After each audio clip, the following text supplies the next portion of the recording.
You know, a while back I made a video about cinematography basics, and you guys have made that one of my most popular videos to date. So first off, thank you for that.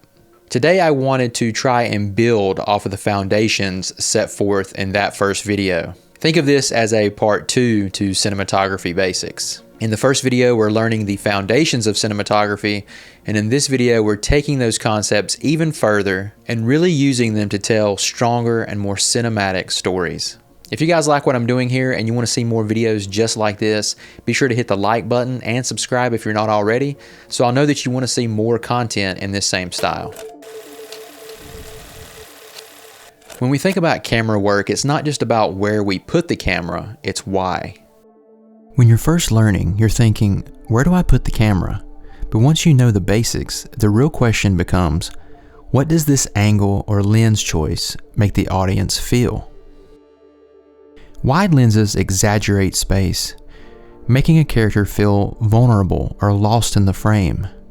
Telephoto lenses compress space, making a moment feel intimate or even suffocating. A shallow focus isolates your subject. Deeper focus can show relationships. Think of Citizen Kane, where you see the kid playing outside while the adults argue inside. A low angle empowers a character, and a high angle weakens them.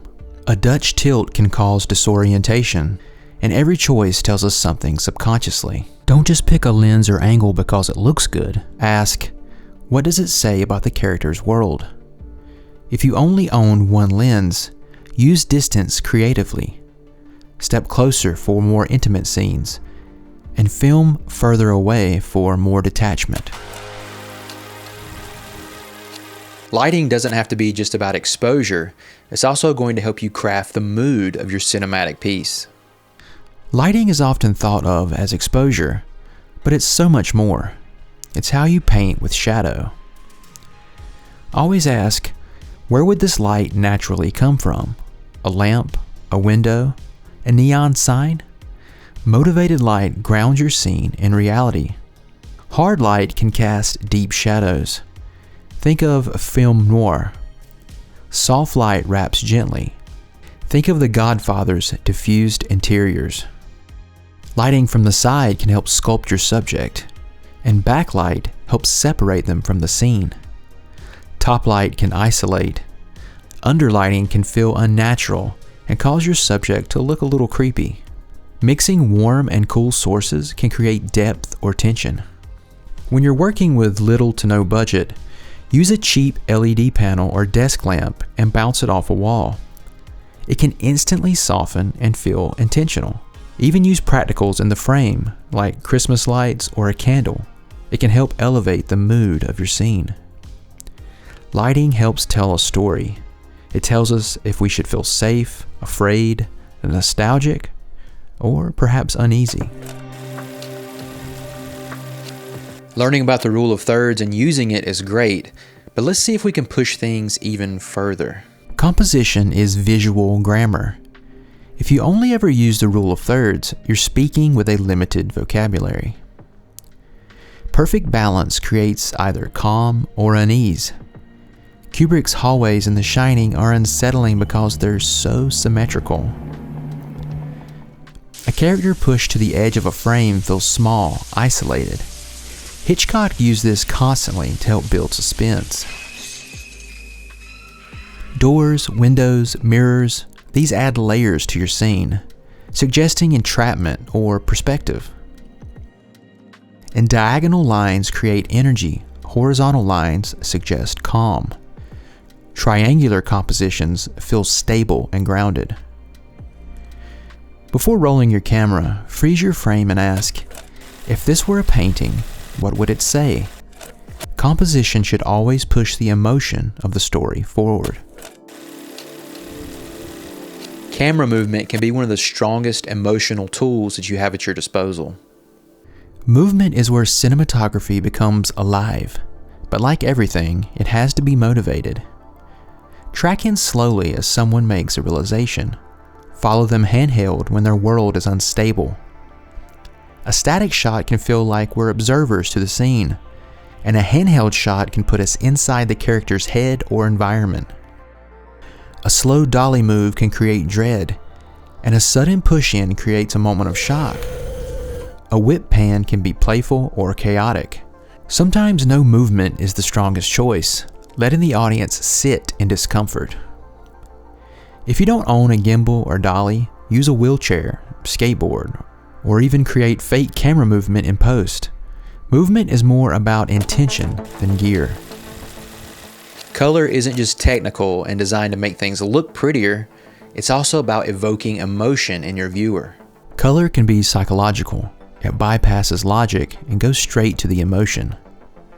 Warm light can feel safe, nostalgic, and cool tones feel distant and sterile.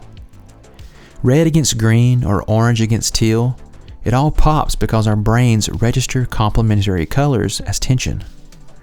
Red can create the feeling of either passion or danger. Blue can create sadness or detachment. Yellow can make us feel sickly or think of decay. Think of Breaking Bad with its shifting wardrobe palettes. A film can start muted and gradually become more vibrant as the character transforms. Or it can do the opposite, draining color as all hope for our character fades. When shooting with no budget, plan your color palette with wardrobe and set design in mind before you ever start filming. Even choosing two dominant colors for the whole film can make it feel unified and more professional. Now let's put everything we've learned in this video together in a single scene. Before we take a look at this final scene, I want to tell you about today's video sponsor, FrameSet.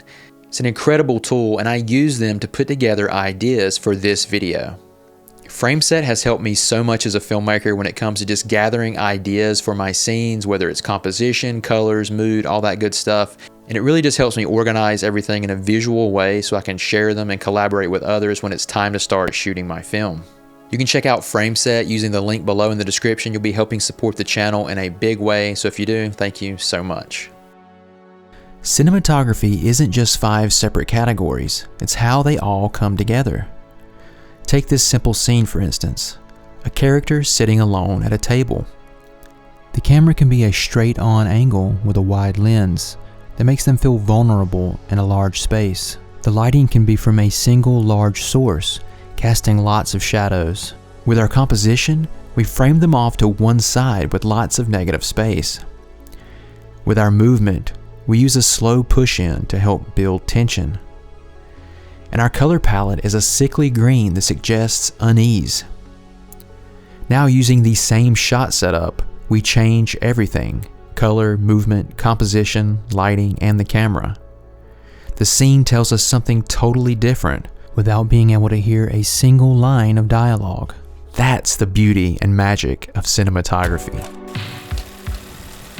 So there you have it, cinematography beyond the basics. If the first video was the foundation, I hope this video inspires you to experiment and push a little bit further with those basic concepts. We all need to make choices with our filmmaking that help take our cinematography to the next level and tell stories with our visuals. If you haven't seen the first video yet, I'll link it here and you can find a link in the description below. And if you're looking for a great tool to help kickstart your filmmaking journey, be sure to check out my Filmmaker's Field Guide. I started designing this thing for myself and I figured I would share it with everyone else. It's been an invaluable tool for me. It's got tons of filmmaking forums, guides, cheat sheets, resources, and assets that you can use on your next film project. Thank you so much for coming along on this filmmaking journey with me. I am Ryan and I will see you on the next video. Bye-bye.